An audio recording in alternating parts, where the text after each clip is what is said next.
the heads look pretty good. I don't see any gaps in there. Eventually, it could use a relap, but that's pretty common.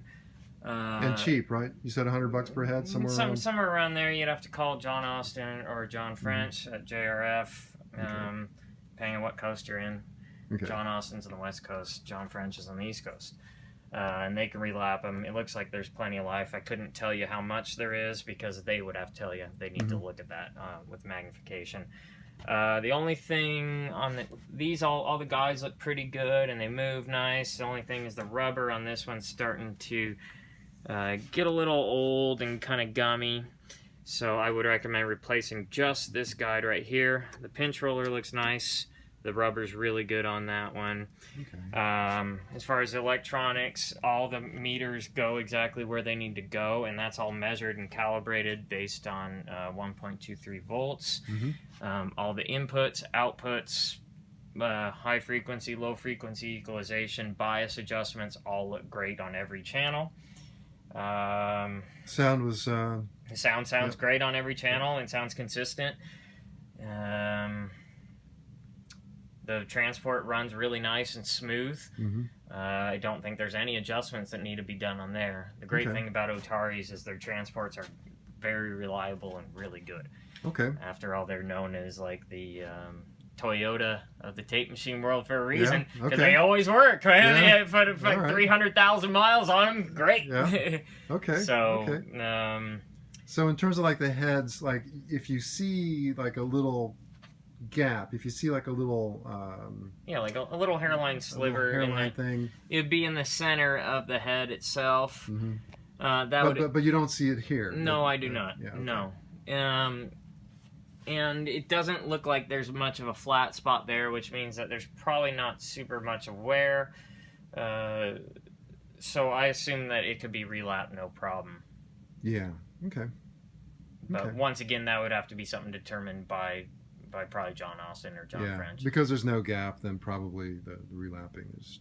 And then you can relap heads, you said how many times? Oh, it just depends on how far the head is throughout its life. But I mean, if a head has, a lot of life left, you can probably go 4 or 5 times in a head's life. Okay. So, right now I have a tape machine that I've done it at least 3 times on it. Oh, really? Wow. And it still is going. Yeah, cool. Okay. So that covers electronics, transport. The main question is the heads. They sound good now. You cannot see it, you can't see any hairline cracks or anything. There's very little flat. They look, reasonably round. Well, and the one indication as to be able to tell whether the head is good or not is when you put that high frequency tone in there. Oh yeah. So when we put a 10K tone, if you saw it just drop significantly and not really have much high end, that's an indication that the head's starting to go bad. You usually see errors on the high frequencies first. Okay. And the fact is that I was able to get all the high frequencies in their target zone without much waver, where everything was staying really nice and solid. That is an indication that yes, the heads have probably a good amount of life. What else? Oh yeah, so the rubber guide here, I'm pointing to it right there. So that's new. That's like the new modern rubber. So it goes bad pretty often. It just starts getting gummy. It depends on atmospheric conditions, of course. Like if you're somewhere that's warmer and more humid, you're probably going to see this start to deteriorate a little sooner. Okay. It's such a common problem, to be honest. I see this quite often on many Otaris and many MCIs, Studers, what have you. If it's this kind of yellow stuff, and eventually it just starts going. Great thing is, though, is you can go to Athen Corporation, and you can buy those direct from him.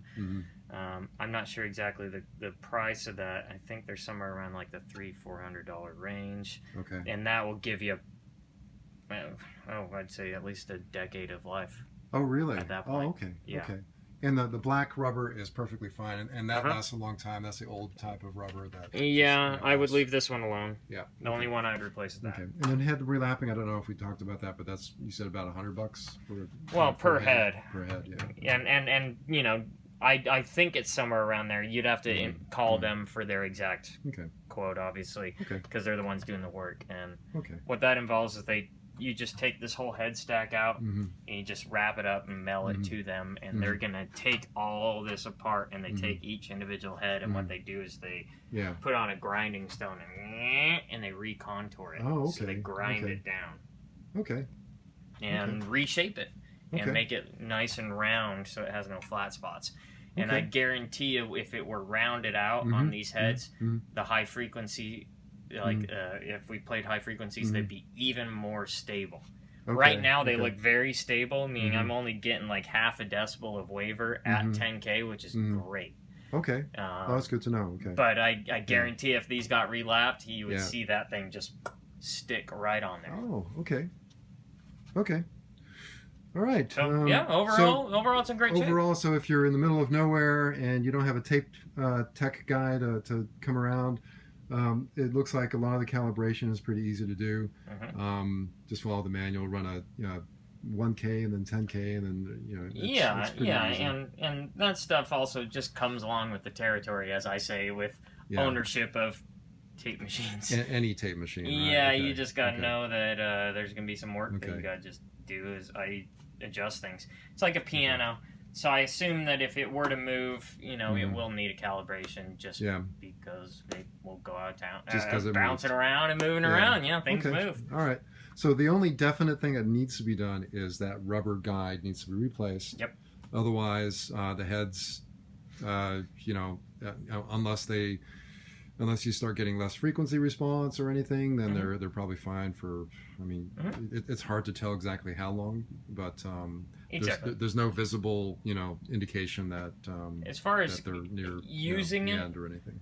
I would replace this, and it would be ready to rock. Yeah. Cool. Okay. Thanks, Jordan. Yeah. All right. Thanks.